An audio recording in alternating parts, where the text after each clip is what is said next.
हम जिस समय में रह रहे हैं उस समय को पहचानना बहुत ज़रूरी है। इस सवाल पर विचार करने के पहले ये बहुत ही बर्बर समय है।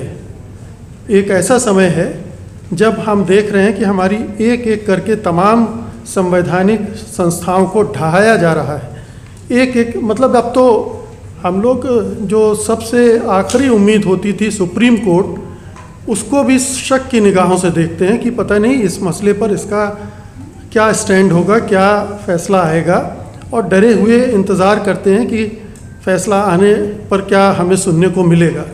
तो एक ऐसे समय में जब हर तरफ से बुरी खबरें आ रही हों, नफ़रत और हिंसा के बीच हम रह रहे हों, डरे हुए हों और डराया जा रहा हो हमें हर तरफ से, और ख़ास तौर पर उस राजनीति में जब अल्पसंख्यकों को लगातार हाशिए में धकेला जा रहा हो। जब हम अल्पसंख्यकों की बात करते हैं तो सिखों की बात नहीं होती है, उसमें मोटे तौर पर मुसलमानों की होती है, ईसाइयों की होती है, बाकियों की नहीं होती है।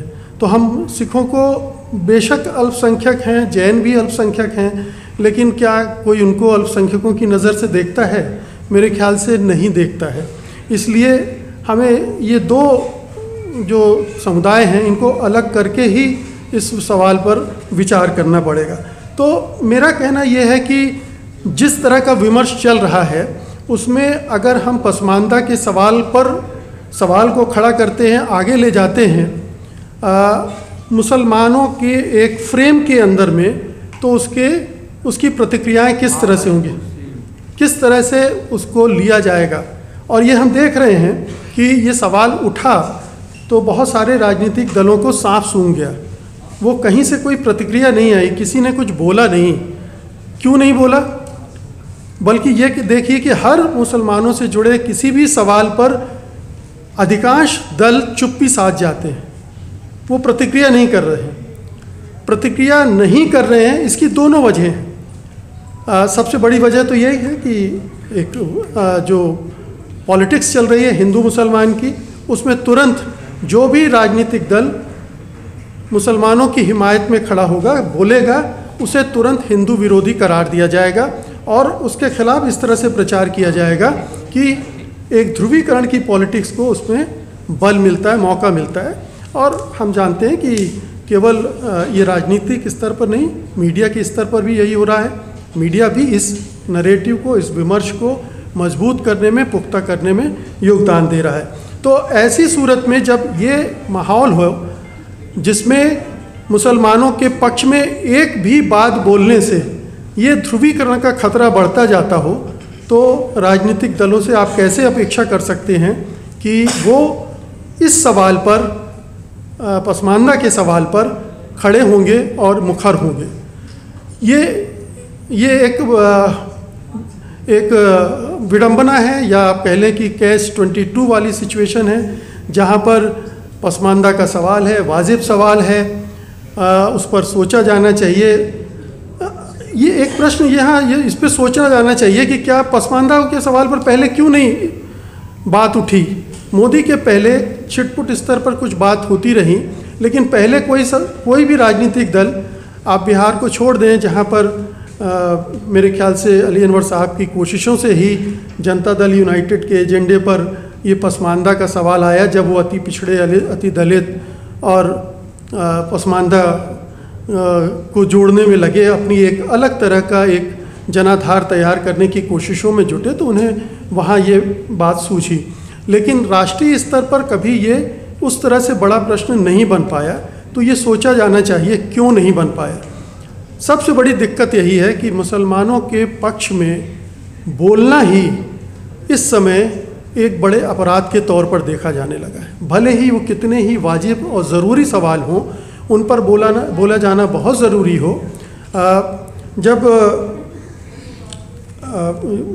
अली अनवर साहब इस पर कुछ तैयार कर रहे थे डॉक्यूमेंट्स, तो उन्होंने मुझसे साझा किया था, दलितों और अति पिछड़ों की तरह पसमानदा भी गरीब, उपेक्षित, पिछड़ा है। इसके एक हिस्से की हालत तो हिंदू दलितों से भी ख़राब है। विपक्ष डरे नहीं। पसमानदा शब्द उर्दू फारसी का ज़रूर है, लेकिन ये रिलीजन और कास्ट न्यूट्रल है। इस नाम का न कोई धर्म है, न कोई राजनीति। ये जमात सूचक शब्द है और भारतीय संविधान के दायरे में। अब इसमें देखिए, ये एक तरह का डर आपको इसमें स्पष्ट दिख रहा है कि जब आप पसमानदा शब्द का इस्तेमाल करते हैं तो कैसे उसका एक ख़ास मायने निकाला जा सकता है, और इसलिए ये डरते सहमते हम ये बात कहते हैं कि इसे फारसी का ये शब्द ज़रूर है, लेकिन इसे उस संदर्भ में ना देखा जाए, धार्मिक कॉन्टेक्स्ट में ना देखा जाए। तीसरा, पसमानदा अगर हर तरह से सशक्त होता है तो मुसलमानों में मौजूद, अब इस सवाल को इस तरह से भी देखा जा सकता है कि ये केवल पिछड़े मुसलमानों की बात नहीं है, बल्कि ये हिंदुस्तान के सारे समुदायों के लिए, हिंदुस्तान की भलाई के लिए ज़रूरी है कि पसमानदा समुदाय भी आगे बढ़े।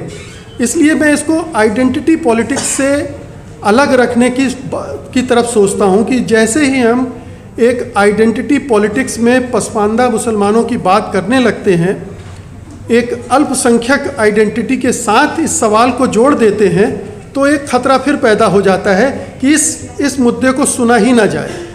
इस मुद्दे को या तो सुना ही नहीं जाएगा, या फिर इसे खारिज कर दिया जाएगा, या फिर इस पर 2-4 इल्ज़ाम लगा दिए जाएंगे कि या तो ये अलगाववादी है, विभाजनकारी है, इस तरह के विचार इससे नत्थी कर दिए जाएंगे।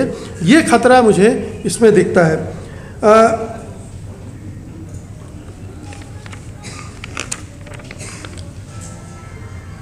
तो ये 4-5 प्रश्न थे जो मैंने अली अनवर साहब से डिस्कस किए थे। तो अब मैं अंत में बस संक्षेप में ये कहना चाहता हूँ कि इस मौजूदा समय में क्या इस सवाल को, पसमानदा के सवाल को, हम केवल पिछड़े मुसलमानों के सवाल के रूप में आगे रख कर ले जा सकते हैं, या इस लड़ाई को हमें दूसरे पिछड़े समुदायों के साथ जोड़कर देखकर उनके साथ इसका कोई प्रोग्राम बनाकर आगे ले जाना होगा। अलग थलग अगर इसको आंदोलन के रूप में आगे ले जाते हैं तो उसके क्या परिणाम होंगे, उसकी क्या प्रतिक्रियाएं होंगी, उससे कौन से राजनीतिक दल, कौन से विचारधारा लाभान्वित होंगे, इस पर गौर किया जाना चाहिए, उस खतरे को देखा जाना चाहिए। और दूसरी तरफ कि अगर वो गोलबंदी इस आधार पर होती है, धार्मिक खाँचों के बजाय एक जो पिछड़ेपन और गरीबी, विषमता, इन सब सवालों को साथ जोड़कर अगर इसको देखा जाएगा, वो गोलबंदी की जाएगी, तो वो ज़्यादा कारगर होगी या नहीं होगी।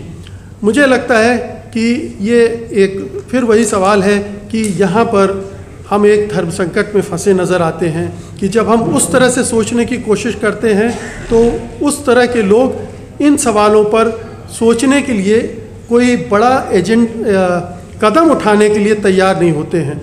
लेकिन ये आज की स्थिति है, अगर लगातार इस दिशा में प्रयास किया जाए, लगातार कोशिशें की जाएं जो राजनीतिक दलों को इन्फ्लुएंस करने की, उनको इस एजेंडे से जोड़ने की, और ख़ास तौर पर उस राजनीति को जो पिछड़े की राजनीति है, सामाजिक न्याय की राजनीति है, उससे अगर ये सवाल जुड़ेगा तो मुझे लगता है कि ज़्यादा इसका आधार भी बढ़ेगा, ज़्यादा प्रभाव भी बढ़ेगा और इसके कुछ अच्छे नतीजे भी निकल सकते हैं।